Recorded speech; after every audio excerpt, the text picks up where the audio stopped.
Hello दोस्तों, मैं हूं अभिजीत और आप सभी को 365 जीके प्रैक्टिस के तरफ से a very happy new year 2026। उम्मीद है इस साल आपकी प्रिपरेशन स्ट्रांग होगी और आपको एक अच्छी सरकारी नौकरी जल्द से जल्द मिल जाएगी। आज के इस वीडियो से हम डेली करंट अफेयर्स का वीडियो सीरीज शुरू कर रहे हैं।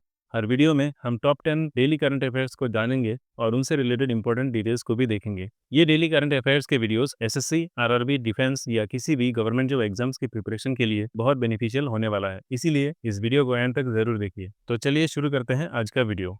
पहला क्वेश्चन है, who became the first women law secretary of India in 2025? 2025 में भारत की पहली महिला लॉ सेक्रेटरी कौन बनी?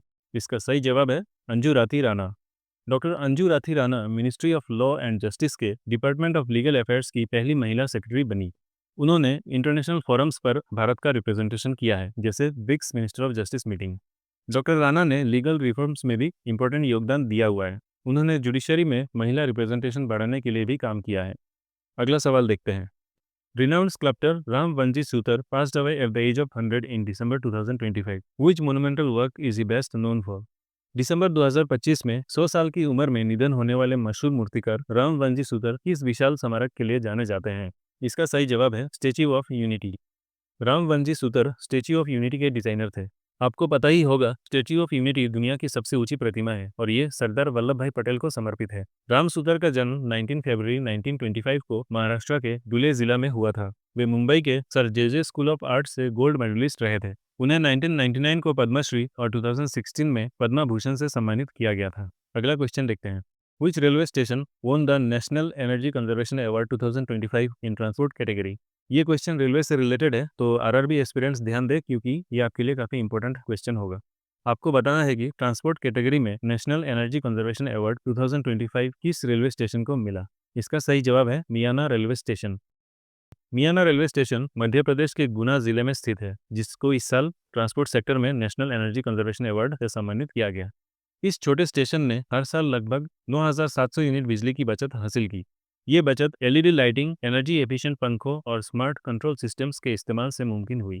14 दिसंबर को नेशनल एनर्जी कंजर्वेशन डे के रूप में मनाया जाता है। इसी दिन के मौके पर यह पुरस्कार राष्ट्रपति द्रौपदी मुर्मू के द्वारा प्रदान किया गया। इसके साथ 2025 के नेशनल एनर्जी कंजर्वेशन डे का थीम भी याद रखिए, जो था एनर्जी एफिशिएंसी फॉर विकसित भारत। अब नेक्स्ट क्वेश्चन देखते हैं। The One Cricket My Life and More is an autobiography of which Indian cricketer? The One Cricket My Life and More किस भारतीय क्रिकेटर की आत्मकथा है? इसका सही जवाब है शिखर धवन। शिखर धवन, जो भारतीय क्रिकेट टीम के काफी मशहूर बल्लेबाज रहे थे, अपनी autobiography the one cricket my life and more को न्यू दिल्ली में लॉन्च किए थे। ये किताब उनके क्रिकेट करियर और लाइफ में माइंडसेट और मैनिफेस्टेशन की इंपॉर्टेंस बताती है। इसकी फिलोसॉफी द वन ग्रुप और शिखर धवन फाउंडेशन से जुड़ी है, जो एथलीट डेवलपमेंट, एजुकेशन और कम्युनिटी डेवलपमेंट पर फोकस करती है। अब अगला सवाल देखते हैं। India signed USD 2.2 billion loan agreements with which institution? Bharat ने यूएसडी 2.2 बिलियन के लोन एग्रीमेंट्स किस संस्था के साथ साइन किए हैं? इसका सही जवाब है एशियन डेवलपमेंट बैंक। दिसंबर 2025 में भारत और एशियन डेवलपमेंट बैंक के बीच यूएसडी 2.2 बिलियन के लोन एग्रीमेंट साइन हुए। ये funds skill development, solar energy, health sector, Chennai metro expansion और मेघालय के इको टूरिज्म प्रोजेक्ट्स के लिए दिए गए हैं। इससे भारत के इंफ्रास्ट्रक्चर और डेवलपमेंट प्रोजेक्ट्स को काफी सपोर्ट मिलने की आशा कर सकते हैं। अब एशियन डेवलपमेंट बैंक के बारे में जान लेते हैं। एशियन डेवलपमेंट बैंक की स्थापना 1966 में हुई थी। इसका हेडक्वार्टर्स फिलीपाइंस के मनीला शहर में स्थित है। ये डेवलपिंग कंट्रीज को लोन और टेक्निकल असिस्टेंस देता है। एडीबी के 68 मेंबर कंट्रीज हैं, जिसमें भारत भी शामिल है। इसके करंट प्रेसिडेंट हैं मासातो कंदा, जो जापान से हैं। अब अगला क्वेश्चन देखते हैं। India's first wildlife safe road has been introduced on which national highway? Bharat की पहली वाइल्ड लाइफ सेफ रोड किस नेशनल हाईवे पर बनाई गई है? इसका सही जवाब है NH45। तो भारत की पहली wildlife safe road national highway 45 में बनाई गई है, जो मध्य प्रदेश में है। ये जो वाइल्ड लाइफ सेफ रोड बनाया गया है, वो वीरांगना दुर्गावती टाइगर रिजर्व और नौरादेही वाइल्ड लाइफ सेंचुरी के पास से गुजरता है। इसमें 25 वाइल्ड लाइफ अंडरपासेस बनाए गए हैं और 8 फुट ऊंचे फेंस लगाई गई है, जो जानवरों को अंडरपास की तरफ गाइड करती है। ये project national highway authority of India के ग्रीन हाईवेज इनिशिएटिव का हिस्सा है। अगला सवाल देखते हैं। Who is the second Indian president to undertake a submarine sortie from Karwar Harbor? Karwar harbour से सबमरीन सॉर्टी करने वाले दूसरे भारतीय राष्ट्रपति कौन बने? सबमरीन सॉर्टी मतलब मिलिट्री सबमरीन में एक शॉर्ट ट्रिप जैसे समझ सकते हैं। इसका सही जवाब है श्रीमती द्रौपदी मुर्मू। श्रीमती द्रौपदी मुर्मू दूसरी भारतीय राष्ट्रपति हैं जिन्होंने सबमरीन सॉर्टी किया है। ये सॉर्टी इन्होंने कारवार बंदरगाह में किया है जो कर्नाटका में स्थित है। इसे करने वाले पहले राष्ट्रपति थे एपीजे अब्दुल कलाम। कारवार बंदरगाह वेस्ट कोस्ट का एक मेजर स्ट्रेटेजिक नेवल बेस है। राष्ट्रपति मुर्मू ने राफेल और सुकोई 30 MKI में भी फ्लाइट ली है जो उनके आर्म फोर्सेस के साथ एक्टिव एंगेजमेंट को दिखाता है। अब अगला सवाल देखते हैं।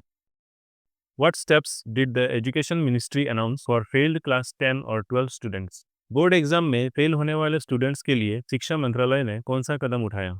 इसका सही जवाब है option C, track and enrol them into NIOS। शिक्षा मंत्रालय ने अनाउंस किया कि 2026 से क्लास 10 या 12 में फेल होने वाले स्टूडेंट्स को ट्रैक किया जाएगा और उन्हें NIOS के थ्रू ओपन स्कूलिंग से जोड़ा जाएगा ताकि उन्हें पढ़ने का दूसरा मौका मिल सके। इस इनिशिएटिव का एम ड्रॉप आउट रेट को कम करना है। NIOS मतलब national institute of open schooling है जिसका हेडक्वार्टर नोएडा में है। अगला सवाल है, national farmers day is observed on 23 December in honour of whom? 23 दिसंबर को राष्ट्रीय किसान दिवस किस नेता की याद में मनाया जाता है? इसका सही जवाब है चौधरी चरण सिंह। राष्ट्रीय किसान दिवस हर साल 23 दिसंबर को चौधरी चरण सिंह की जन्म जयंती पर मनाया जाता है। वो भारत के 5वें प्रधानमंत्री थे और एक प्रमुख किसान नेता के रूप में जाने जाते हैं। इस दिन का उद्देश्य किसान के योगदान को सम्मान देना है। India was re-elected to the Council of which UN Aviation Agency in December 2025? दिसंबर 2025 में भारत को यूएन की किस एविएशन एजेंसी की काउंसिल के लिए फिर से चुना गया? इसका सही जवाब है option A, international civil aviation organisation ICAO। Bharat को 27 सितंबर 2025 को ICAO काउंसिल के पार्ट 2 के लिए दोबारा चुना गया। ये चुनाव मॉन्ट्रियल में 42nd ICAO असेंबली के दौरान हुआ। भारत को 2022 से इस बार ज्यादा वोट्स मिले जो ग्लोबल ट्रस्ट बढ़ने का संकेत है। ये ग्लोबल सिविल एविएशन में भारत के बढ़ते प्रभाव को दिखाता है। भारत 1944 से ICAO का फाउंडिंग मेंबर है और 81 सालों से लगातार काउंसिल का हिस्सा रहा है। तो दोस्तों, ये थे आज के टॉप 10 डेली करंट अफेयर्स। उम्मीद है इस वीडियो से आपको टॉप करंट अफेयर्स पर एक क्विक अंडरस्टैंडिंग मिला होगा। वीडियो अच्छी लगी हो तो लाइक, हाइप और शेयर करें और चैनल को भी जरूर सब्सक्राइब करें। मिलते हैं कल के टॉप 10 डेली करंट अफेयर्स के वीडियो में। Thanks for watching.